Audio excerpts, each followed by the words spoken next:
Hi, it's Dave. Thanks for joining me on this video. I've admitted many times that while I pretty much only read nonfiction, one of the niches that I like to read is about uh, presidential power and American presidents. I read the book John Quincy Adams. It's by Harlow Giles Unger, and I've actually read several books from Unger. I think he's a wonderful historian who relates stories in a very understandable way. So I really enjoy his work. And this biography of John Quincy Adams focuses primarily on his greatest accomplishments before and after his presidency.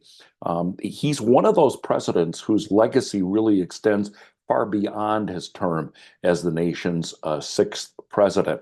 I guess when I first read the book, one of the things I noticed about Adams, and I've read about Adams before, but this was a particularly interesting book. Um, it describes how really this is a guy who peaked early. He had a lot of early accomplishments, long before he became president of the United States. Um, Under the guidance of his parents, John and Abigail Adams, John Adams, no slouch himself, they really pushed him to get a quality education, and he learned a lot of different languages. He had different diplomatic roles even before he became president. He was involved in the Treaty of Ghent, ending the War of 1812.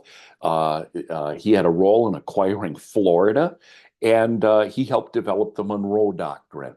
So I guess you could say that John Quincy Adams was one of the most qualified individuals to become president.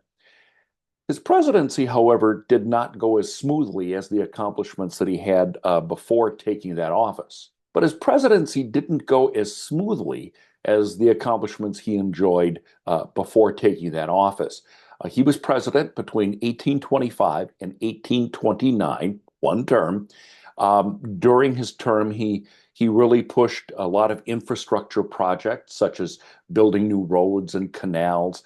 But he wasn't able to get support from Congress for many of his projects due to a lot of political divides. And in fact, he lost re-election to Andrew Jackson in 1828. But again, he accomplished a lot before being president and after his presidency. I mean, he did a lot of really good things. I mean, one of the most unique things I find about his post-presidency is that he was elected to the House of Representatives. Uh, that's pretty rare. I don't know of any other president who, went from the top office to a member of the lower house. But he really wanted to focus on public service, focused on various moral and national issues. He was instrumental in pushing abolition. He lobbied against slavery. He consistently opposed any expansion of slavery in the United States.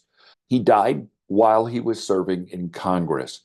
But the key themes that I took away from this biography was his intellectualism and really his moral vision. But he had an inability to connect with the political realities of his time. I can't help but think about the parallels between him and President Jimmy Carter, also a one-term president, who accomplished many things after his presidency, but his presidency didn't go as well as many people thought it would. So the book, is about Adam's life, but it also demonstrates that a president's best accomplishments can occur while he is not in that office. And the book serves as a tribute and a reminder of his relevance in American history. The book is called John Quincy Adams by Harlow Giles Unger. It was published in 2013 by Capo Press. There are a lot of books about John Adams and John Quincy Adams, and I've read a whole bunch of them, but he's really one of the presidents that really has interested me the most. Yet he was the most amazing person when he wasn't president. So, John Quincy Adams, if you're interested in reading books about the American presidency or learning more about Adams, I'd recommend this book by Harlow Giles Unger.